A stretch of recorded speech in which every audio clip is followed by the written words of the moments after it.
just to kind of run through some of the basic functionality of BriefCam and what it is that our software does. First and foremost, up here at the top, some of the things to point out to you is we have our timeline here, and in this particular timeline, it says 7/31 to 9/04. That happens to be the timeline we're working from in this particular view. Over here on the left-hand side is the number of cameras that we have on this particular case study. So you can have 1, you can have 100, you can have 1,000. It doesn't make any difference how many cameras you have over here. Essentially, you can do a search on all of your cameras at once if you would like to. But in this particular case, we have a timeline of about 1.5 hours.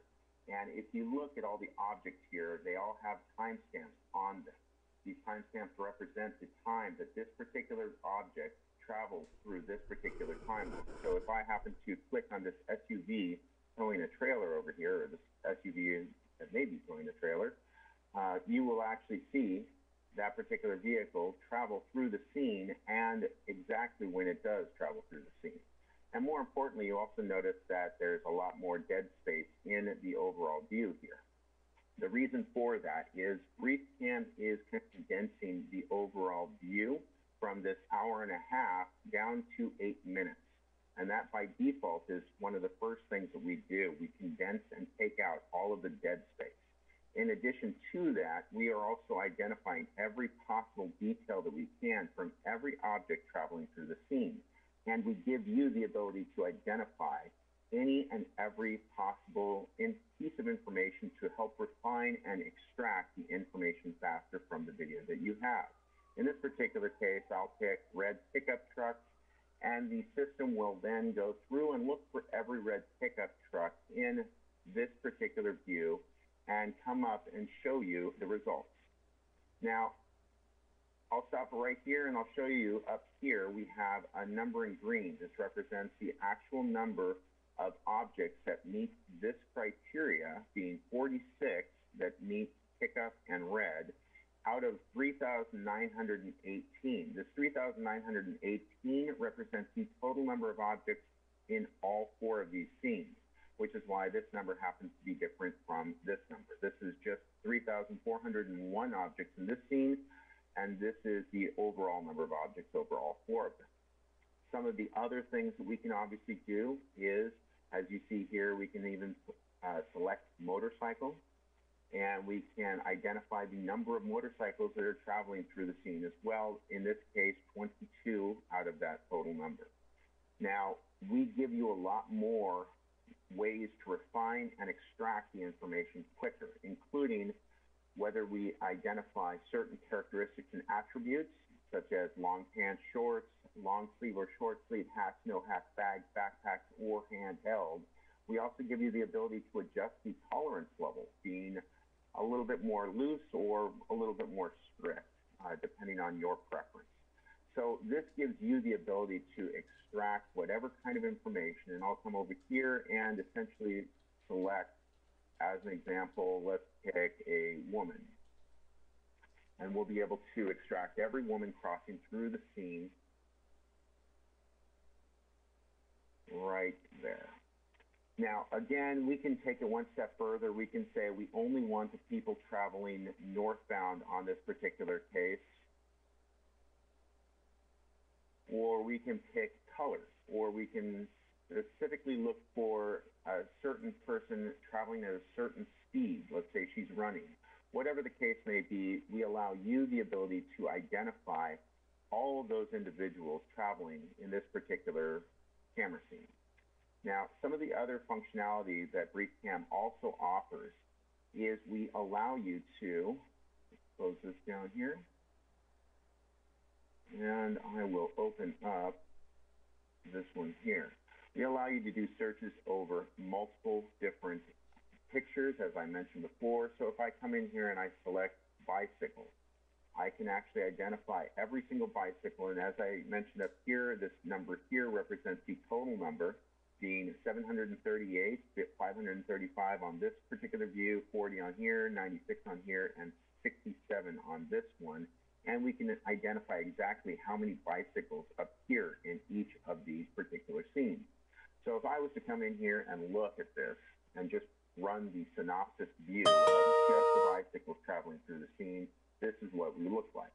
Now, we also have the ability to, as well, identify certain visual layers. Let's say we want to know exactly where the bikes are traveling through the scene. And we now can give you what we refer to as the common paths, or the paths marker. Now, this happens to be a gradient scale, so anything in blue is a smaller number, anything in red is the larger number, and you can see that this one red arrow represents a lot of bikes traveling that particular path. Now, with that said, again, if you want a different visual layer, you can look at the activity heat map, which gives you just something different to look at. Now, in addition to that, we also have one of our other visual layers being the dwell heat map. And since bicycles don't really work too well because most bikes don't happen to dwell, I'm going to select people, and I'm going to apply this. And then I'm going to identify where the people are actually hanging out.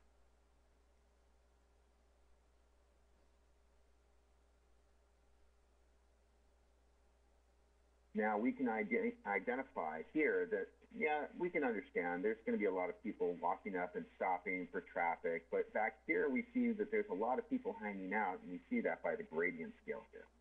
So this is just another way for which we can sit there and help to identify any number of, and extract any number of details from the overall video that you are collecting or that you have already recorded. So in many cases, we could sit here and take it one step further. We only want people in this particular area, and you can adjust this or see how people are traveling through, whatever the case may be. These are just different ways to extract those details. In addition to that, we also have a lot of other details, one of which is our newest feature, which is our facial recognition. The facial recognition is exactly as it sounds. It is just like every other facial recognition, except that we tackle something a little bit different. We actually are working from where the cameras are. Many different facial recognition companies focus on having a camera at a certain angle, certain height, certain lighting, certain distance, so that they can get the optimal position. We work from all of those same details, but we also provide you the tool for facial recognition to extract any faces that it can catch from any distance and any camera, however it's positioned, wherever it's positioned. In this particular case, I want to pick on Warren, and I will pull up every time that he appears in these two scenes. Now, as I mentioned, in the wild, what that means is, as I said before, any camera that we happen to see, in this particular case, we're not getting up close and personal. But if I sit here and look for any additional faces in this view, the system will actually tell me all of the faces that it can find. And I'm going to just select this particular camera here. Oops, excuse me, wrong one. And as you can see, I'm able to capture every single one of these faces. So if I was looking for any of these individuals, I can say, hey, maybe I want to find out every time this guy pops up in the scene. I can come up here and say, show me the faces and the times that he happens to come in and out of this particular camera scene. And we can follow him throughout this entire thing. Now, the nice thing is that we're able to work and provide these details, even though it happens to be a pretty good distance away. And obviously we can see that he's definitely obscuring part of his face, and he is definitely not up close and personal like we would normally like to get for a good facial shot. But in this particular case, as you see here, and I'll pull up the original video here so you can see it, you actually see that he is quite a distance away. He is definitely got his face covered. You can definitely tell that we're not getting the most accurate shot on him, but we're still able to generally get a good recognition on him because we're getting enough pixels on the target to be able to identify him in the scene and every time he pops up. Now, again, the tolerance level is up to you. We do provide this as an additional tool. Is it 100% accurate? No, but it certainly will get you closer to being able to extract the information so that you're not searching through hours upon hours trying to find your particular person. Now, in addition to that, we also have several other features, one of which is called Research. The Research is, in fact, our interactive reporting tool. And to show you, and it looks like my system is having a heart attack.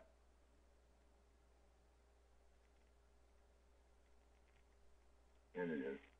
And to show you what that is it basically is, you'll have to forgive me, I've been doing a lot of these over the course of the day, that Research is our interactive reporting tool, and it is completely interactive. And the reason we love it so much now is because it has simplified a lot of the clients and end users' lives, because now we can sit here and use this as a business intelligence tool.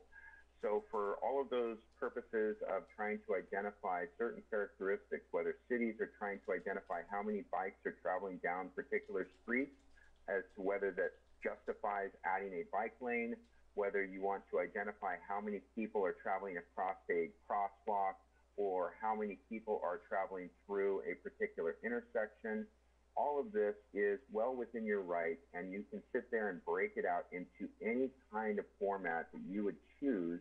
And we do provide a number of canned base sheets, but you can also create your own personalized sheet or report that you would like to use for whatever information and present it however you would like. Generally speaking, though, you can see here that there is a lot of versatility to being able to take whatever information is being recorded already and being able to present it into any kind of a way that you want. In this particular view, this is kind of an interesting area because we actually went in and identified certain areas of the scene and drew little sections around them and identified them as bags, entrance, high heels, purses, sandals, and shoes. And by doing so, we can then say, well, now we can see where people were actually traveling, how many went into each of these areas, how long they were there, the maximum number per hour, the total number overall, and we can get a general idea of exactly what the movement was through any of these scenes. Now, this allows you to sometimes categorize and identify a lot of shoppers' behaviors, where they like to go. But remember, again, we allow you to also do the same exact principle in common paths,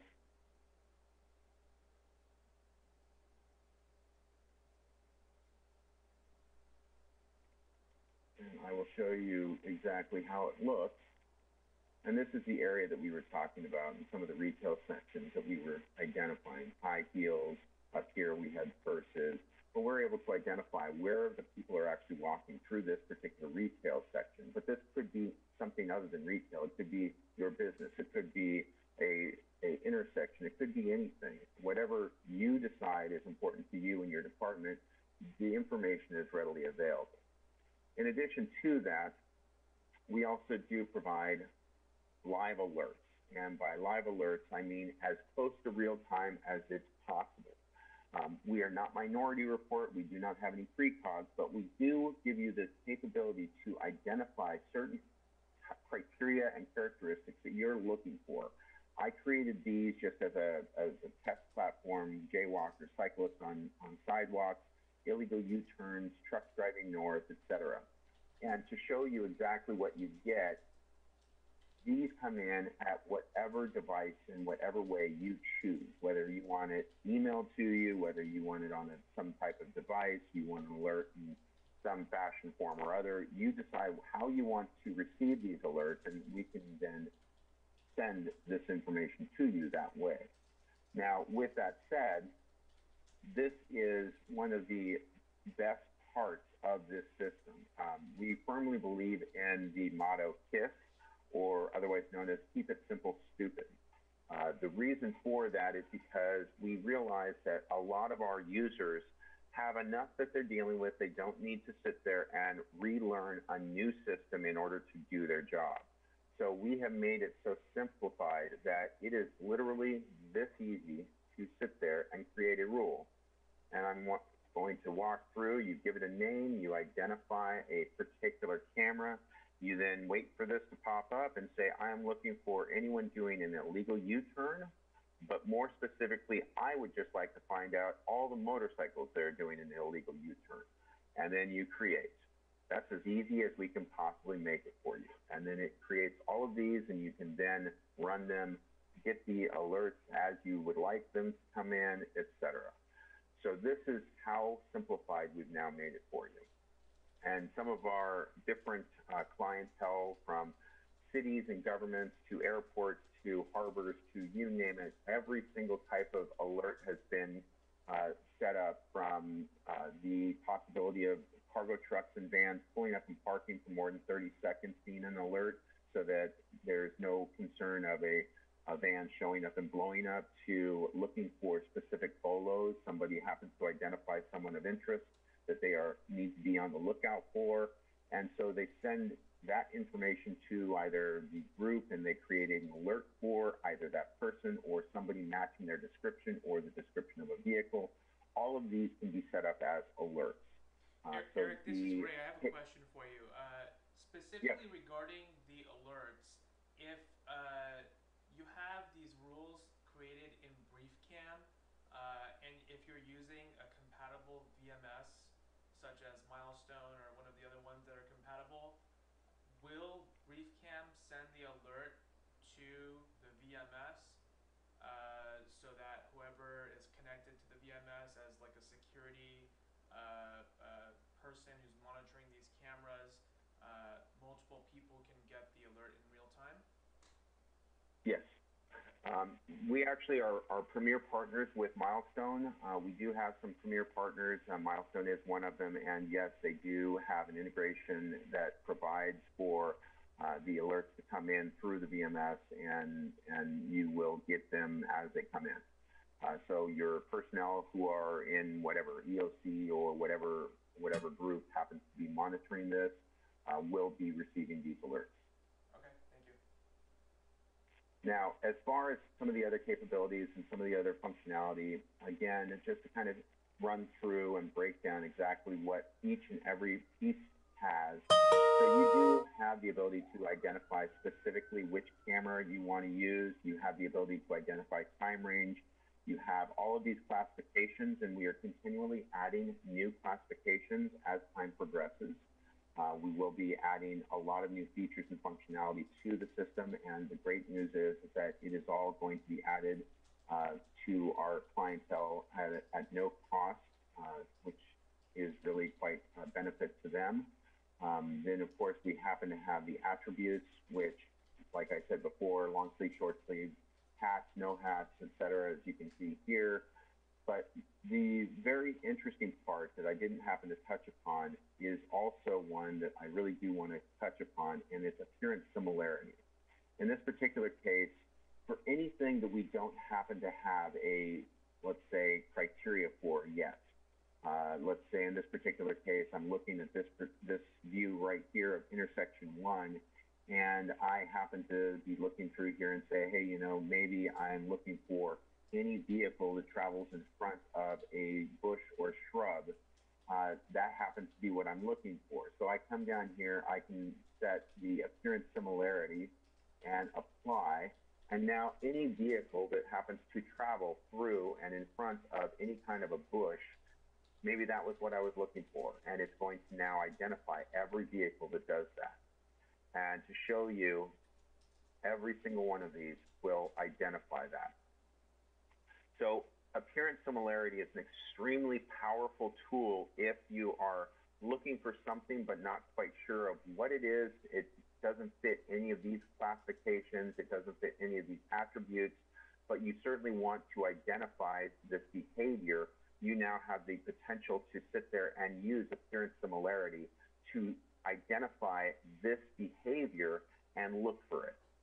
So this is an extremely powerful tool as a I guess a all-encompassing, all-powered search for whatever else we don't have specifically classified. Does and appearance, it's one thing that...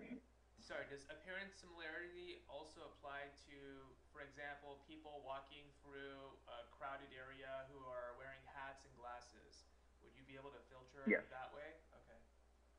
Yes, and appearance similarity, what it will do is it will start to identify everyone who happens to fit that bill. So it will look for people in general walking through that particular section, that area, people wearing hats, people wearing glasses, people doing both. It will identify all of that information as similar traits and behaviors.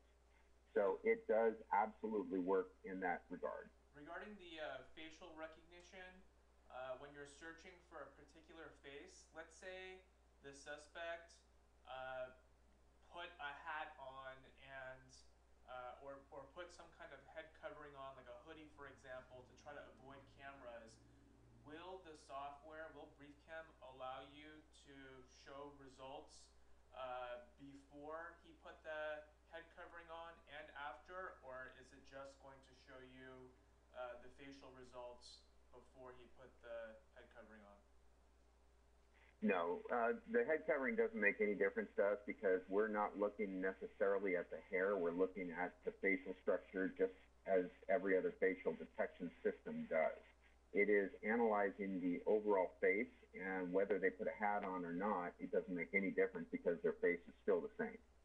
So we are identifying based on the face, not the clothes, not the hat, not any other detail. The facial recognition is always looking for the same exact piece, which is just the dimensions, the specifics to that particular face. So for all intents and purposes, they can put a hood on, they can put a hoodie on, they can obscure their hairdo or do whatever they want to do, put new clothes on, but their face is going to remain the same. The only exception to that, obviously, is if somebody does cover their face with a scarf. So that being obvious exception, but needs to at least be stated. What if they what if they change their hair color? It still wouldn't matter? Doesn't make any difference. Okay, as long as their Still face wouldn't make any difference. difference. Is not covered. Got it. Yep. And it's definitely of value because we have had examples where people have changed their hair color and we're still picking them out. And at first we thought it was an anomaly that it was picking up the same person with two different hair colors, and then we realized it was actually the same person. What if they put on yes, like large sunglasses? Would that change anything? It depends on obviously how much of their face is obscured, but if we're still able to get the overall dimensions and structure of the face, and if it happens to be close enough, it will pick it up, and our system will actually identify it as a potential. Normally, one thing that I will tell you is that with all of these, what we end up doing is we get all of these different thumbnails, and the way the BriefCam works is the most likely to meet the criteria are at the forefront, the first portion of the thumbnails, and then as you start going down, it goes to the least likely.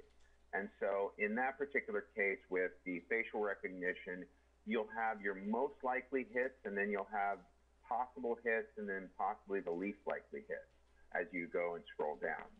So if you are looking for somebody and they do have their face covered by some pretty large sunglasses, it still may capture, depending on obviously the sunglasses, but it still may capture. It might just list it as a lesser likely possibility, and then you can then decide based on your input. Understood. Thank you. One thing that I will also say, and this happens to be one of our oldest videos that we collected from one of the groups that we worked with. They had identified a wine thief, and the easiest way for us to search for the particular area was to just simply say, okay, show me who interacts with anything in this particular area. And the nice part is that from a very quick second, it takes no time to be able to identify the actual suspect. And as you can see here, this is roughly the timeline that I'm working with is 5:08 p.m. to 7:47, so roughly around maybe 2.5 hours-ish. And I was able to pick out very quickly that first person in the first 10 seconds.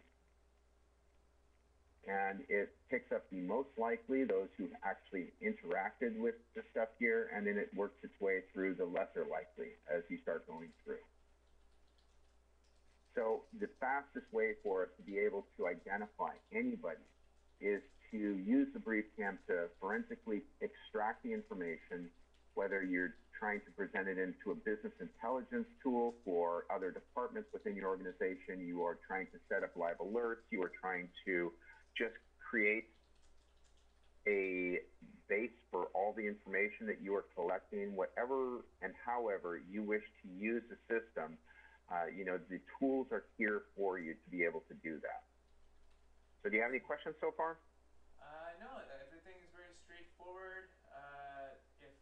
If we have, let's say, someone who has multiple locations, for example, let's say we're working with like a furniture store or department store and they have multiple locations, they would need a server at every location, or is there a cloud-based option that would allow them to use the video from every location on the one cloud-based server?